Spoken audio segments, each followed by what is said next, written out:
The evening started like any other. I had just finished washing the dishes, the suds still clinging to my hands, when Amelie walked into the kitchen. Her expression was calm, too calm. She leaned against the counter, casually scrolling through her phone, and said, "I won't be home tonight. Don't wait up." The words struck like a cold gust of wind. "What do you mean you won't be home?" I asked, trying to keep the edge out of my voice. "I'll stay with a friend," she replied, her tone so even, so disinterested, it left no room for argument. She didn't wait for my response. Instead, she turned and left, the faint scent of her perfume trailing behind her. I stood there, frozen, staring at the empty doorway. In the hours that followed, my mind spun in circles. Was she angry with me? Had I missed something? I replayed every conversation, every glance, trying to pinpoint the moment I had gone wrong. The house felt oppressive without her. Every creak of the floorboards, every hum of the refrigerator amplified the silence she left behind. That night, sleep eluded me. I lay awake, staring at the ceiling, imagining all the places she could be, all the reasons she didn't want to come home. When the morning light spilled into the bedroom, I realized I hadn't moved from my spot. The bed beside me was cold, untouched. She came home late in the afternoon, a casual smile on her face, as if nothing had happened. That's when I saw the marks. Bruises, faint but undeniable, lined her neck like dark fingerprints. My heart sank, but my voice caught in my throat. "What happened?" I managed to ask. She laughed, brushing it off. "Don't be dramatic, James. Just a little fun. You wouldn't understand." Her words cut deeper than any silence ever could. The next morning, when Amelie finally returned, the air around her carried a strange blend of detachment and amusement. I was in the kitchen, nursing my second cup of coffee, when I heard the sound of the front door creaking open. My heart jolted. She had returned without a single call, text, or explanation. "Morning," she said nonchalantly, tossing her bag onto the couch. She didn't meet my gaze, heading straight for the fridge. "Morning," I echoed, the disbelief thick in my voice. "Amelie, where were you last night?" She grabbed a bottle of water, unscrewed the cap, and drank deeply before responding. "I told you, James. I stayed with a friend." Her voice was casual, as if this was a perfectly normal occurrence, as if I hadn't spent the entire night staring at the clock, drowning in unanswered questions. I walked closer to her, trying to meet her eyes, but she avoided me. That's when I noticed the faint, purplish marks on her neck. They were barely visible, but to me, they stood out like scars on porcelain. "What are those?" I asked, my voice trembling despite my effort to stay calm. Her hand instinctively moved to her neck. She looked at me and smirked, a cruel kind of amusement in her eyes. "Oh, these?" she said, tracing the marks with her fingers. "Nothing. Just someone got a little carried away." Someone. The word hit me like a blow to the chest. My stomach twisted, a sickening knot of anger and dread forming. "Don't start," she snapped, rolling her eyes. "It's not what you think." "Then tell me what it is," I demanded, my voice sharper now. "Who were you with? What happened?" "James, you're embarrassing yourself," she said, brushing past me. "This jealousy thing? It's pathetic." Her words felt like acid on my skin. I stood there, stunned, watching her walk away as if she hadn't just shattered something vital inside me. She disappeared into the bathroom, leaving me alone with the sound of the faucet running and my thoughts spiraling into chaos. The rest of the day passed in a haze. Amelie acted as though nothing was wrong, scrolling through her phone, humming to herself, and occasionally throwing me a withering glance when I dared to speak. I couldn't stop staring at the bruises, each one a silent accusation. That night, as she slept beside me, I lay awake again. Her breathing was soft, steady, untroubled. My own mind was a storm, filled with questions I was too afraid to answer. Who was she with? Why was she acting like this? What had I done to push her so far away? I wanted to shake her awake, to demand the truth, but I couldn't. The fear of her response paralyzed me. So I stayed silent, my thoughts a deafening roar in the quiet of the room. By morning, something in me had shifted. The bruises weren't just marks on her skin. They were evidence of a fracture in our relationship, one that I couldn't ignore anymore. The days that followed were an unraveling. It wasn't just the bruises, though they haunted me like shadows in the corner of every room. It was her words, sharper now, more deliberate. Every sentence seemed aimed at a weak spot I didn't know I had. "You really think you're doing enough, James?" she said one evening as I folded the laundry. She was sprawled on the couch, scrolling through her phone, her feet propped up on the coffee table. "You can't even fold a shirt properly. God, you're hopeless." I froze, the shirt in my hands slipping to the floor. "I'm doing my best, Amelie," I replied, trying to keep my voice steady. "Your best?" she scoffed, not bothering to look up. "If this is your best, then it's no wonder your career is going nowhere. Honestly, you're lucky I haven't left you for someone more capable." The words hit me harder than they should have. I swallowed the lump in my throat and bent down to pick up the shirt. Inside, I was crumbling. It didn't stop there. Every conversation turned into an opportunity for her to cut me down. "Why don't you dress better, James? You look like a middle-aged office drone. You can't even fix the faucet? What kind of man are you? I've dated losers before, but you take the prize." First, I tried to brush it off. Everyone has bad days, I told myself. She's stressed from work. But the insults became a constant. They weren't outbursts of frustration. They were calculated, dripping with disdain. One night, as I prepared dinner, she walked into the kitchen and sniffed the air. "What is that smell?" she asked, wrinkling her nose. "It's chicken marsala," I replied, trying to sound cheerful. "Your favorite." She laughed, a cruel, hollow sound. "My favorite? Don't flatter yourself. This looks like something you'd find in a cafeteria." I stared at her, the pan still sizzling in my hands. "I thought you liked this dish," I said quietly. "Liked," she emphasized, her voice dripping with mockery. "Past tense. But I guess that's fitting for you, James. Always stuck in the past, aren't you?" I turned off the stove and set the pan aside, my appetite evaporating. She grabbed a bottle of wine and left the room without another word, leaving me standing there, feeling like a ghost in my own home. The worst part wasn't even her words. It was how I began to believe them.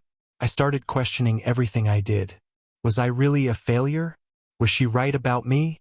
I worked harder, dressed better, tried to anticipate her needs, but nothing I did was ever enough. The bruises on her neck faded, but the marks she left on me were deeper, invisible but permanent. I couldn't tell anyone about it. What would I even say?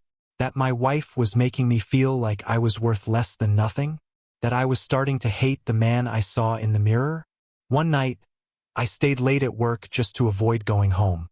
I sat at my desk, staring at the screen but not really seeing it. My coworker, Brian, noticed. "You all right, man?" he asked, leaning against the cubicle. "Yeah, just tired." I lied. "You've been tired a lot lately," he said, his tone more concerned than accusatory. "Everything okay at home?" I hesitated, the words caught in my throat. Finally, I forced a smile. "Yeah, just a lot on my plate." Brian didn't press further, but the pity in his eyes was unbearable. I felt like a fraud, a weakling, someone who couldn't even handle his own marriage. When I got home that night, Amelie was already in bed, her back turned to me. The silence between us was suffocating. I lay down beside her, staring at the ceiling, wondering when exactly we had become strangers, or maybe we had always been, and I was just too blind to see it. As the days turned into weeks, the insults became my new normal. They filled the spaces where affection used to live, echoing in my mind even when she wasn't around. I tried to remind myself of the woman I had fallen in love with, but she felt like a distant memory, someone I wasn't sure had ever truly existed. I found myself retreating into my mind more often, trying to make sense of what we had become. The present was unbearable, so I sought solace in the past, combing through our relationship for answers. Somewhere in the tangled web of memories, I was certain there was an explanation. A reason why Amelie had changed, why she now seemed so intent on breaking me. We had met at a mutual friend's party 6 years ago. Amelie was radiant that night, laughing freely and drawing everyone's attention without even trying. I was captivated by her energy, her confidence. She had this way of making you feel like you were the only person in the room when she spoke to you. "James, right?" she said, her voice smooth as silk. "I've seen you around. You're the guy who always brings a book to the coffee shop, aren't you?" I remember laughing nervously, surprised she'd noticed me at all. "Guilty," I admitted. She smiled, and that was it. I was hooked.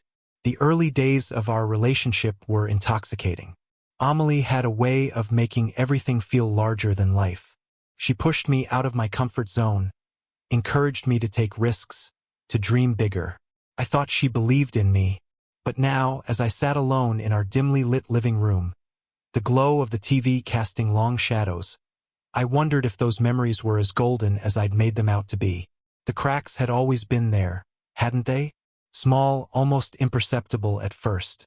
Like the way she'd dismiss my opinions during conversations with friends. "You don't actually think that, do you?" she'd say, laughing just enough to make it seem like a joke. But it never felt like one. Or the way she'd brush off my achievements. When I got my promotion at work, she'd said, "It's about time. You've been stuck in that position forever." At the time, I told myself she was just being playful, that she wanted me to aim higher. Looking back, it was like she'd been testing the limits, seeing how much I'd take. And I'd taken it all, hadn't I? Because I loved her. Because I thought that's what love was. Accepting someone's flaws, weathering the storms together. But now the storms felt endless. I remembered one particular incident, a year into our marriage. We had gone out for dinner with her colleagues. I'd been nervous, wanting to make a good impression. At one point during the evening, I made a comment about something I'd read in a recent article. Amelie laughed, cutting me off. "Oh, James thinks he's an expert now," she said, her tone dripping with sarcasm.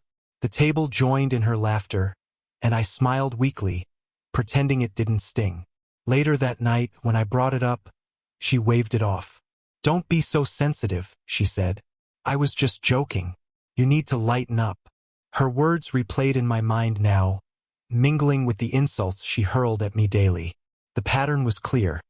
She'd always had this power over me, this ability to make me doubt myself. The memories I'd once cherished now felt tainted, like looking at an old photograph and realizing it wasn't as perfect as you remembered. I tried to think of moments where she had been kind, where she had shown me genuine love.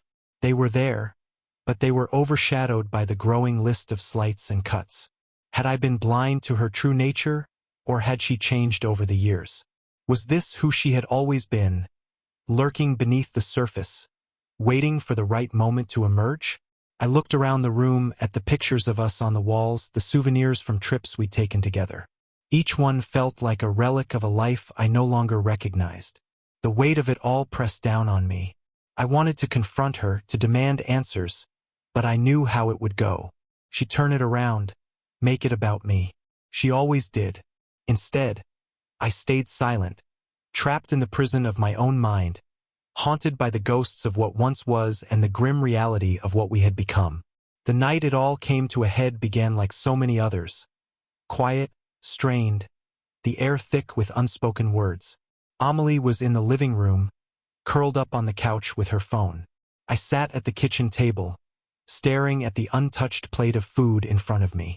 The sound of her laughter broke the silence. It wasn't directed at me, it never was anymore. She was texting someone, her fingers flying across the screen, her smile small but unmistakable. Something inside me snapped. I stood, my chair scraping loudly against the floor, and walked into the living room. "Amelie, we need to talk," I said, my voice firmer than I expected. She didn't look up. "About what?"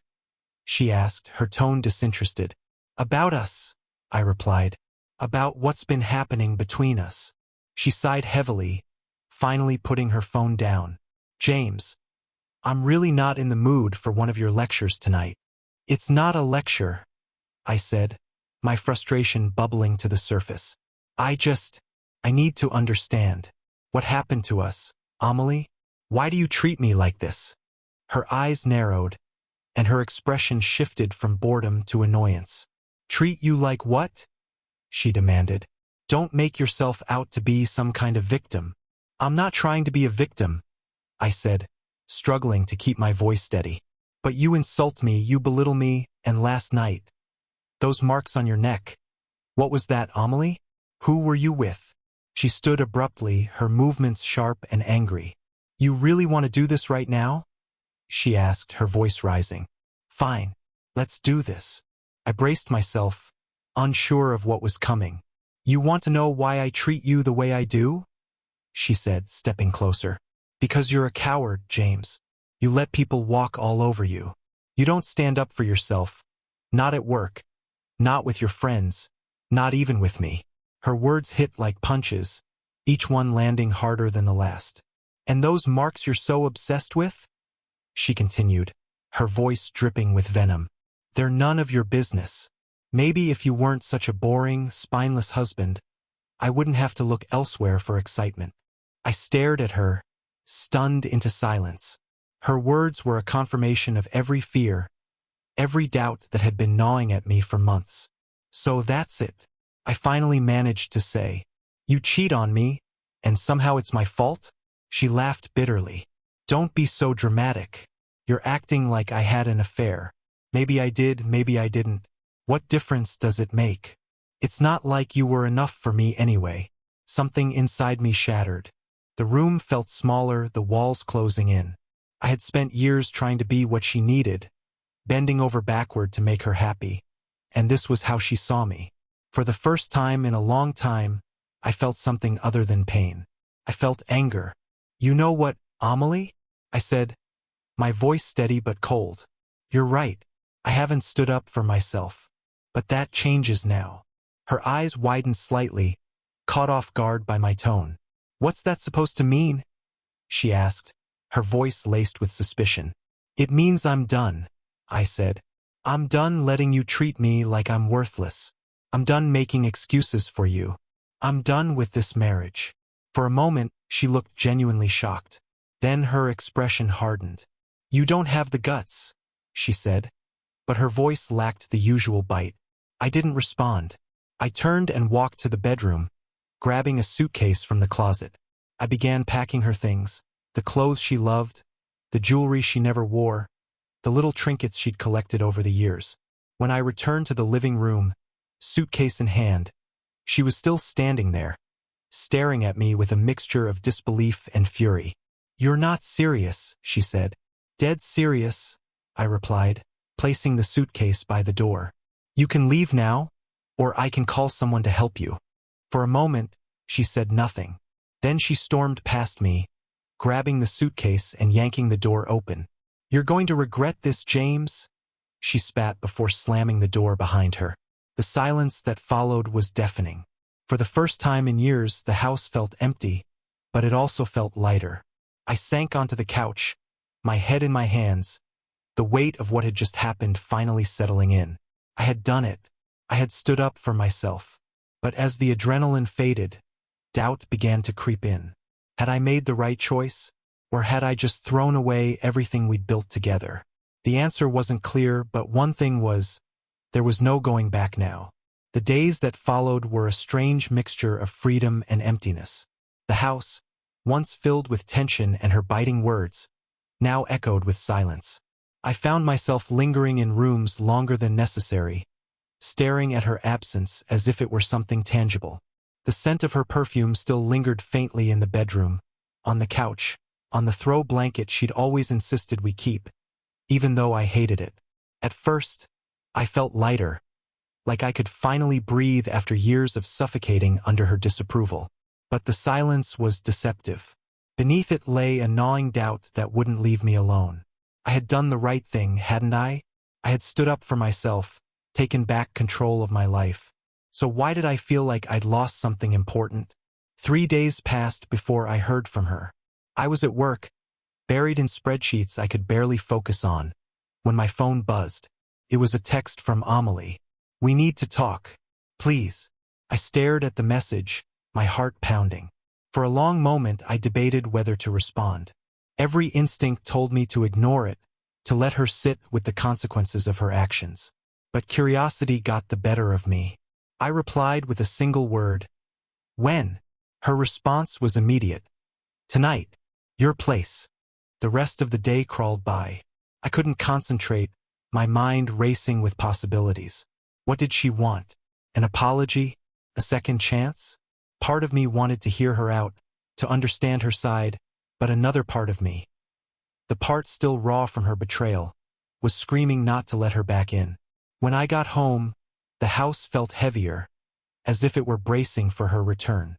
I cleaned up instinctively, not because I wanted to impress her, but because I needed something to occupy my hands. By the time the doorbell rang, my nerves were frayed.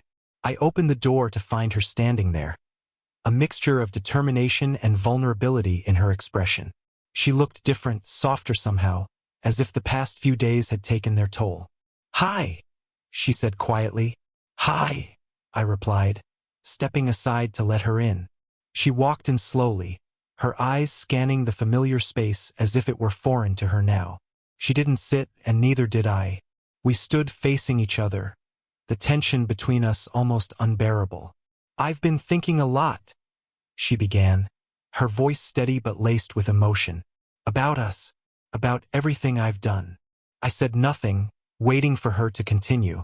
"I know I've hurt you," she said, her eyes finally meeting mine. "I know I've said things I can never take back. And I know I pushed you too far." Her voice cracked on the last word, and for a moment, I saw the woman I had fallen in love with, the one who used to laugh freely and hold my hand like it was the most natural thing in the world. "Why, Amelie?" I asked, my voice harsher than I intended. "Why did you do it? Was it something I did?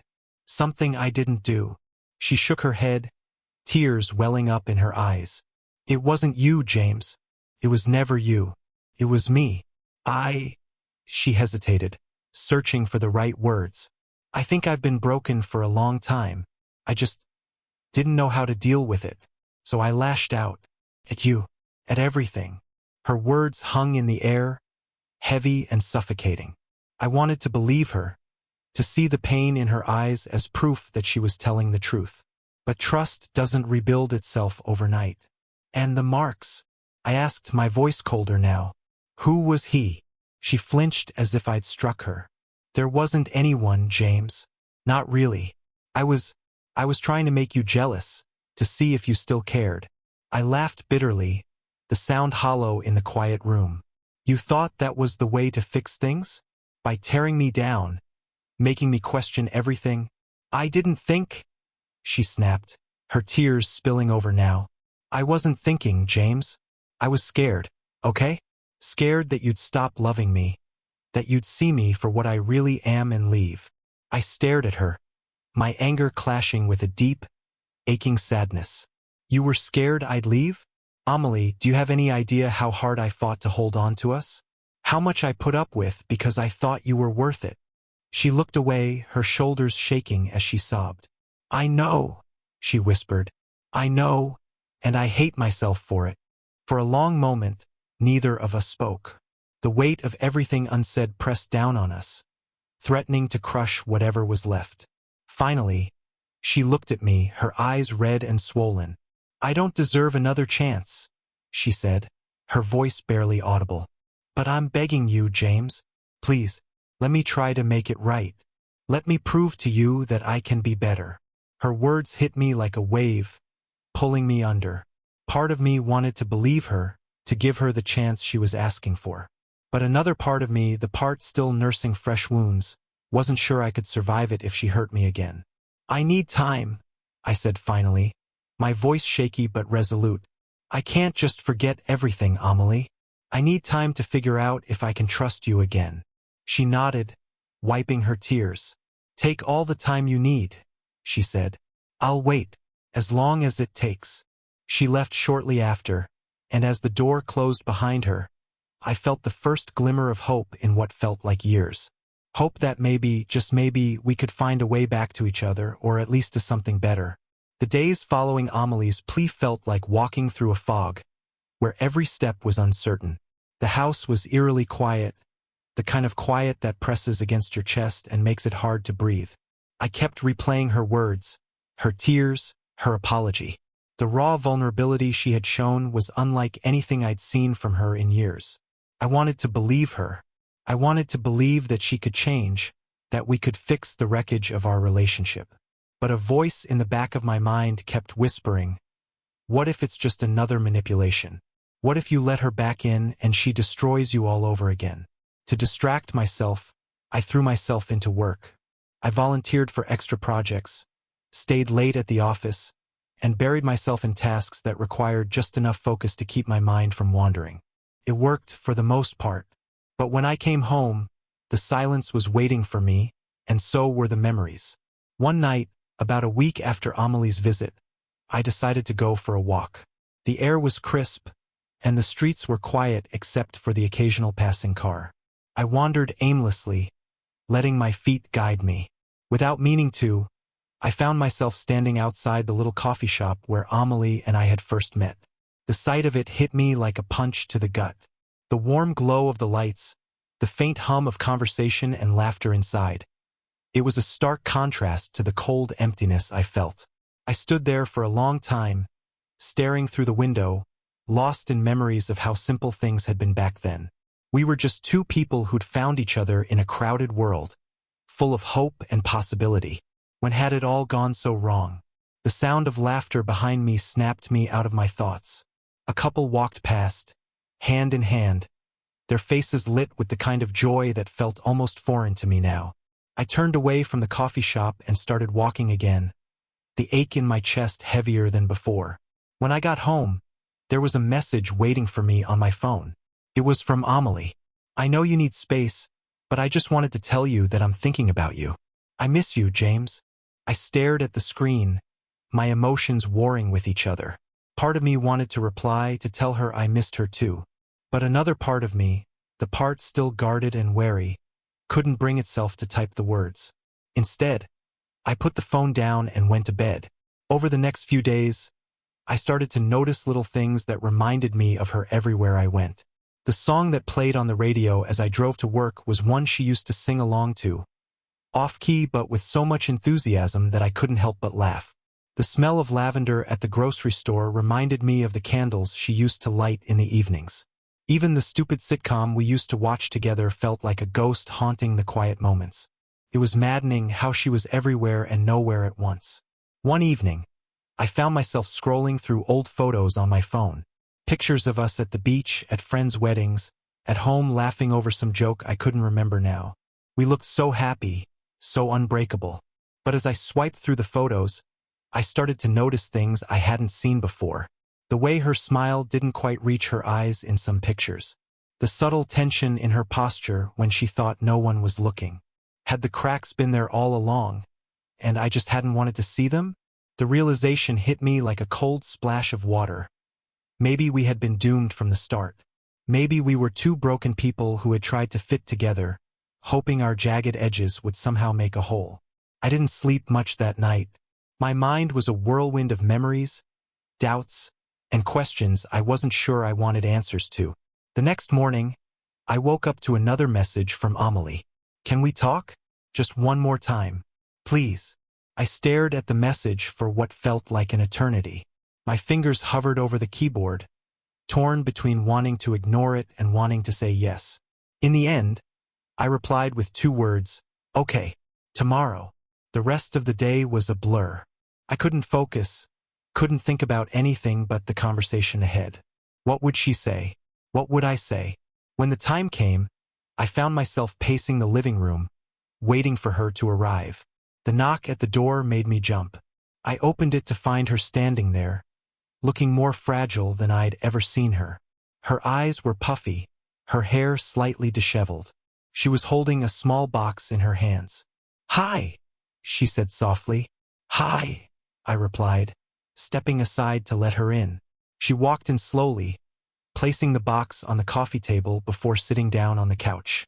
I stayed standing, unsure of what to do or say. "I brought some of your things," she said, gesturing to the box. "Stuff I found around the house that I thought you might want back." I nodded, sitting down across from her. The tension between us was almost unbearable. "I've been thinking a lot," she said after a long pause. "About what you said. About everything." Her voice was steady, but I could see her hands trembling slightly.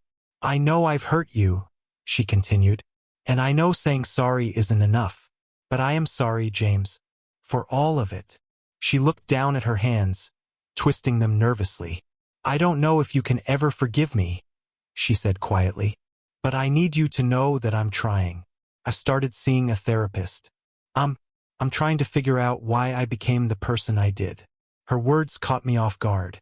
I hadn't expected this. "I don't know if we can fix this," she said, her voice breaking.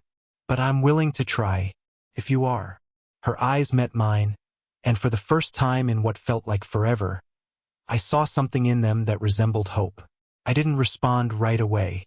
The weight of her words, of everything that had happened, pressed down on me. Could I trust her again? Could I let her back into my life without losing myself in the process? "I need time," I said finally, my voice steady but uncertain. "I can't make any promises, Amelie, but I'll think about it." She nodded, her expression a mixture of relief and sadness. "That's all I can ask," she said softly. As she left, the house felt different. Not lighter, but not as heavy as before. There was a flicker of something in the air, something I hadn't felt in a long time. Hope. The days that followed felt like an endless cycle of indecision. I went through the motions of my daily life, but everything felt muted, as though I was watching myself from the outside, detached. Work didn't offer much of a distraction anymore. The files, the emails, the endless meetings, they were all just background noise, a blur that kept my mind from spinning out of control. Amelie's message, her apology, and her promise to change had been on repeat in my mind ever since our last meeting. I had tried to push it away, to focus on other things, but it was impossible to ignore. The possibility of something different, of reconciliation, loomed over me like a heavy cloud. The question of whether to open that door again was a burden I couldn't shake. Everywhere I went, I saw reminders of her. The familiar song on the radio would hit me like a wave, pulling me back to moments when things were simpler. When we were simpler, I had tried to hold on to the good memories, the ones before the lies, before the cheating, before the suffocating weight of her anger and my helplessness. But those memories were tainted now, and I didn't know if I could ever look at them the same way again. It was Friday evening when I found myself back in that same coffee shop. The place where we had met, the place where everything had begun. I wasn't sure what had led me there, whether I was seeking answers or trying to outrun the confusion in my head. But there I was, sitting at a small table in the corner, nursing a cup of coffee that had gone cold hours ago.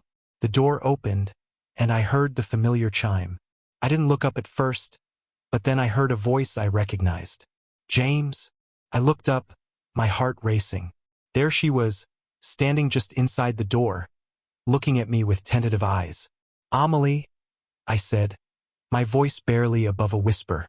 She took a step toward me, a small, almost apologetic smile playing on her lips. "I didn't know if you'd be here, but I had to try." I didn't know what to say. Part of me wanted to stand up and walk out, to run away from the confusion, from the hurt, from the possibility that she might do it all over again. But another part of me, the part that had loved her for so long, wanted to hear her out. She sat down across from me, her hands trembling slightly. I could see the weight of what had happened between us in the lines of her face, in the tiredness in her eyes. She had changed, or at least I hoped she had. "I know you're probably tired of hearing me apologize," she said, her voice soft. "But I need to say it again. I'm sorry, James, for everything." I stayed silent, not sure what I could say. I wanted to forgive her. I wanted to believe that people could change, that this wasn't all for nothing. But part of me couldn't forget. "I've been thinking," she continued, her voice quiet but steady, "about what you said, about everything I've done. And I get it now. I've been selfish, cruel even. I've hurt you in ways that I can never take back. And I understand if you can't ever forgive me for that. She paused, her gaze searching mine for any sign of recognition, any sign that I could still see her as the person I once loved. But I didn't know anymore. I've started seeing a therapist, she said, her eyes pleading now. I'm trying to fix myself, to understand why I've been so broken. I didn't want to hurt you, but I did.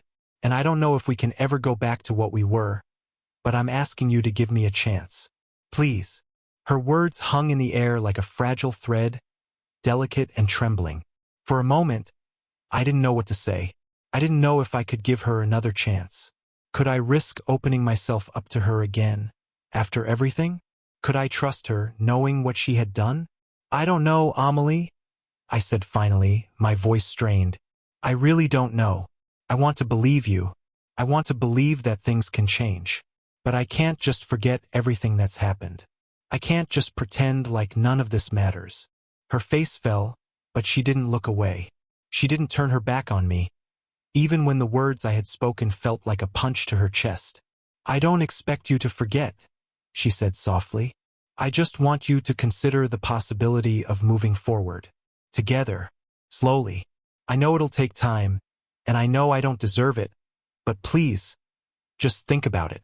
I sat there in silence for a long time, the weight of the decision pressing down on me. The past few weeks had been torture. Part of me had wanted to throw everything away, to forget her and walk away for good. But the other part, the part that still loved her, the part that still remembered the good times, couldn't let go. I don't know if I'm strong enough to go through this again, Amelie, I whispered. I don't know if I can risk my heart again, only to have it shattered once more. She reached across the table, her hand trembling as it rested on mine. I won't make you promises I can't keep, she said, her voice filled with quiet sincerity. But I can promise that I'll fight for us, if you're willing to fight with me. I looked at her, at the woman sitting across from me, broken, vulnerable, pleading. And for the first time in a long while, I felt the stirrings of something inside me. Not hope, but something close. A willingness to try, a willingness to see if we could rebuild. I don't know what will happen, Amelie, I said finally, squeezing her hand. But I'm willing to try. Together. Slowly. Her face broke into a smile, and for a moment, it was like everything else faded away.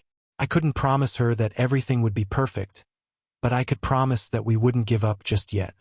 The days that followed felt like the beginning of something new, yet old wounds still festered beneath the surface. Amelie and I had agreed to take things slowly, to give each other space to rebuild what had been broken. But the truth was, we weren't starting from scratch. We were starting from the remnants of a shattered trust, the aftermath of lies, anger, and hurt. Every moment we spent together felt like we were walking a tightrope, fragile and unstable. We would sit across from each other, talking like we had so many times before, but there was an underlying tension now. The words felt heavier, the silences longer. Every touch, every glance, was laced with hesitation. I spent more time at home than I had in the past few weeks, but the house felt different. It wasn't that it had changed physically. It was the air that had shifted, the feeling of something unfinished hanging in the space between us. I would find myself looking at her, studying her face for signs of change, for something that told me she was truly different. But no matter how hard I tried to read her, I still didn't know who she was anymore. And perhaps that was the hardest part, to not recognize the woman I had once known so intimately. Amelie, too, seemed to struggle. She would do her best to show that she was trying, attending therapy, making small changes in her behavior, but I could sense her frustration growing. She wanted me to believe in her, to trust her again, but every misstep, every slight hesitation in her voice reminded me of the cracks that had formed between us. I had never been a man to hide my emotions, and the effort to do so now felt exhausting. I wanted to talk to her, to tell her what I was feeling. The anger, the confusion, the sadness, but every time I tried, I felt as if the words would come out wrong, that anything I said would make her feel like I was pulling away. One evening, after dinner, we sat on the couch together, the television on in the background but neither of us watching. I could feel her gaze on me, steady and expectant, like she was waiting for something from me. But I didn't know what to give her. "James," she said, breaking the silence, "I need you to know how much I'm trying. How much I want this to work." I glanced at her, my heart heavy. "I know you're trying," I said quietly. "But it's not just about trying, Amelie. It's about trusting. I don't know if I can trust you again." She winced at the words, but didn't retreat. She had stopped retreating long ago. "I understand. I really do. But trust isn't something that just disappears. Is it? It's not something you just throw away and can never get back. I know I've hurt you. I know I've betrayed your trust in more ways than I can count. But I need you to believe that I'm not that person anymore." Her voice trembled slightly, and I could see the pain in her eyes, the same pain I felt in my chest every time she spoke about the past. We were two people, bound by the wreckage of what had once been love, trying desperately to salvage something from the pieces. I didn't answer her right away. Instead, I stood up and walked toward the window, staring out at the darkened street below. It was a familiar sight. The dim glow of streetlights, the distant hum of cars, the world moving on while I remained frozen, stuck in the past. "I don't know how to move forward, Amelie," I said finally, my voice low. "I don't know how to unsee everything that happened. The lies, the manipulation, the violence. It's like these memories are shadows that follow me, and no matter how hard I try, I can't outrun them." She stood up and came to stand beside me, her presence warm but tentative. "I don't expect you to forget, James, but I want you to give me a chance to show you that I can be the woman you once knew, the one you fell in love with. I know I've lost that trust, but I can't change the past. All I can do is prove, every day, that I'm not going to repeat the mistakes I made." I looked at her, searching her face for any sign that what she said was true, that she was really, truly sorry, that she wasn't going to hurt me again. But the truth was I couldn't know. "Not yet. I need more time," I said, the words coming out more as a plea than a statement. "I can't just dive back in. I can't pretend that everything is okay when it isn't." She nodded, her face falling with the weight of my words. "I understand," she said softly, "and I'm not asking you to do that. I'm asking for your patience, for your trust, one step at a time." We stood there in silence for a while, the weight of the conversation hanging between us. My heart ached, not just for what we had lost, but for the uncertainty of what was still to come. Could we rebuild?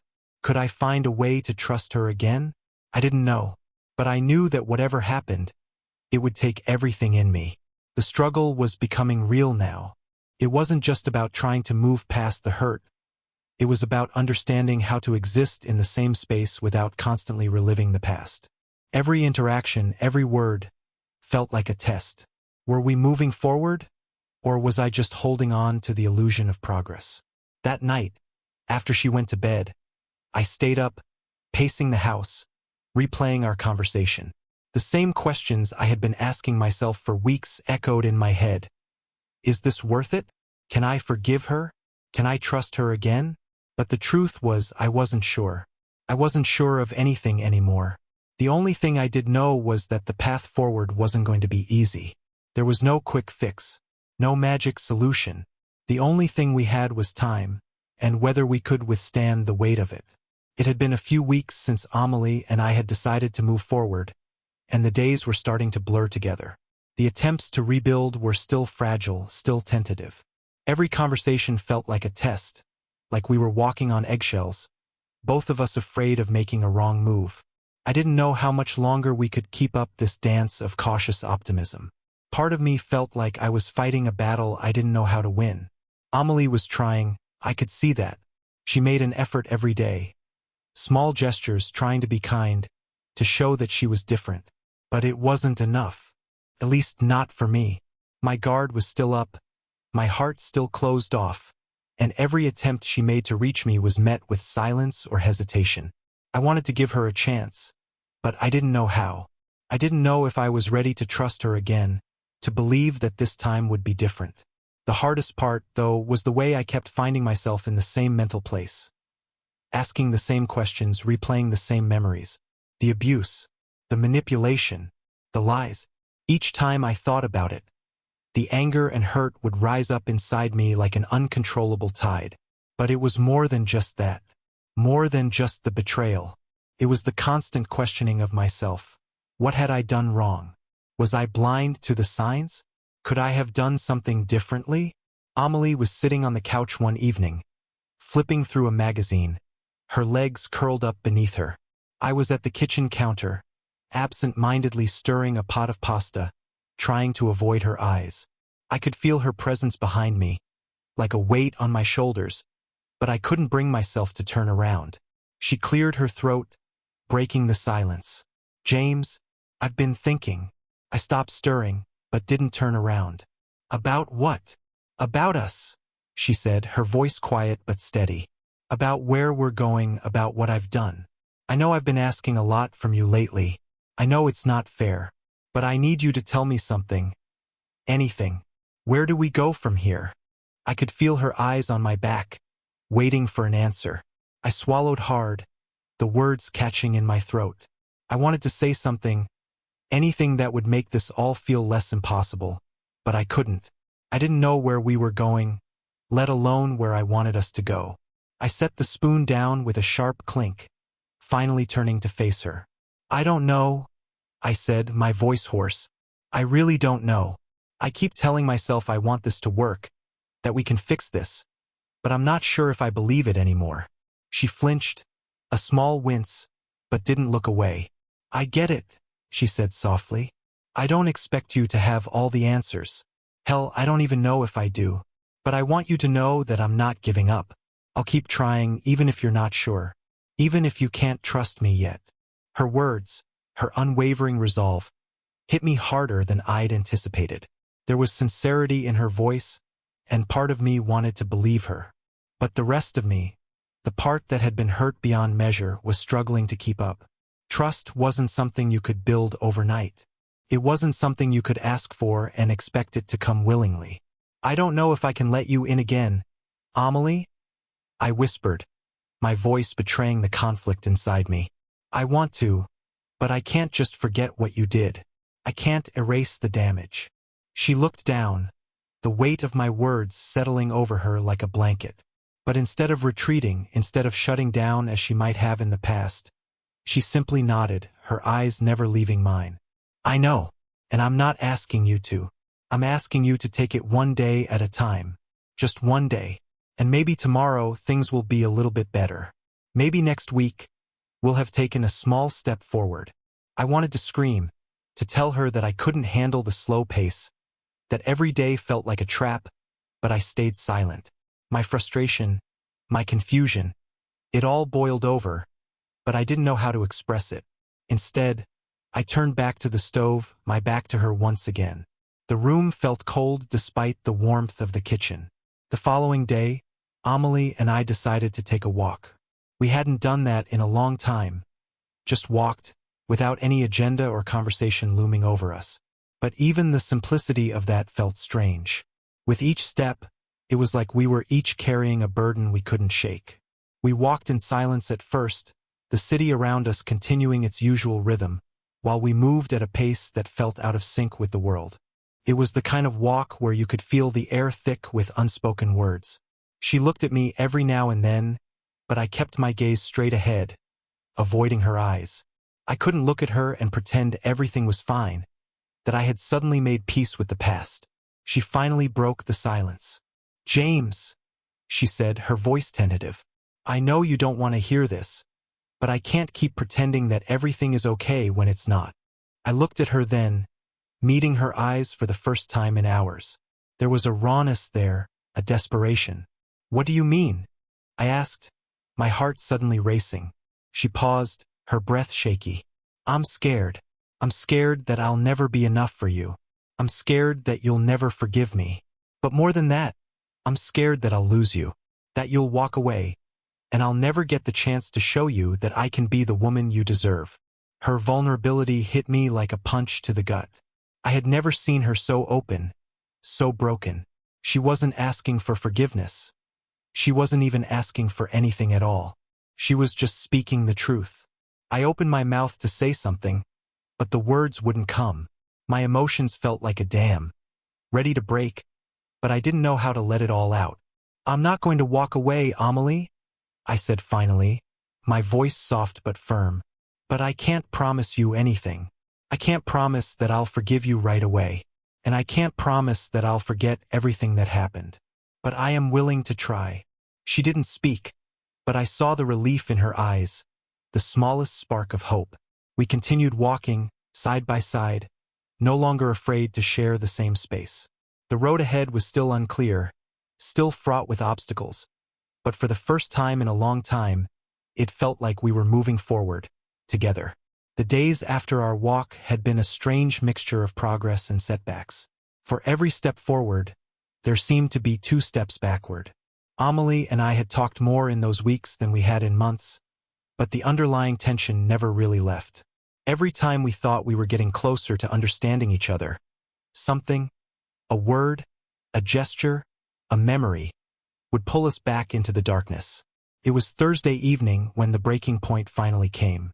I had come home from work earlier than usual, hoping to surprise Amelie with dinner. I had made an effort to plan something simple but thoughtful, something that might bridge the gap between us, something to remind her that I was still trying. But as I opened the door, I was greeted with silence. The house was dark, still, the way it had been so many times before when something wasn't right. I called her name, my voice bouncing off the walls, but there was no response. I walked into the living room, hoping to find her there, sitting on the couch, watching TV, or maybe lost in one of her books. But she wasn't there. The house felt emptier than it had in days. I glanced toward the kitchen, thinking she might have gone to grab something to drink, but then I saw it.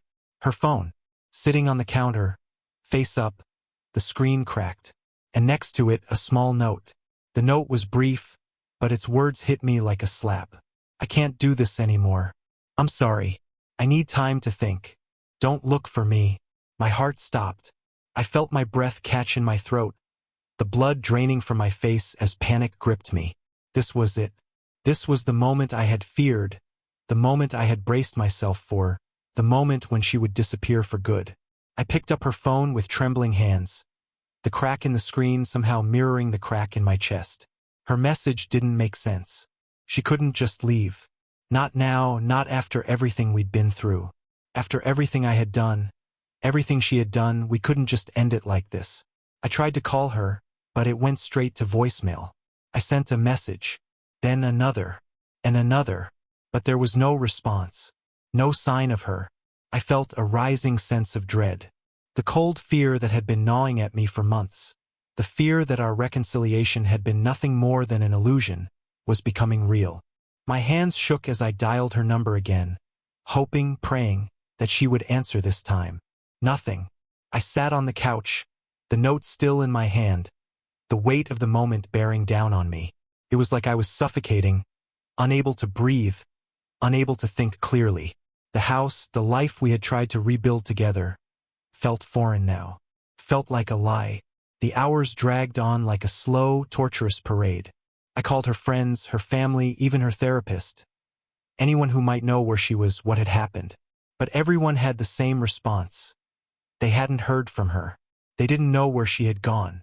By the time midnight arrived, I was no closer to understanding.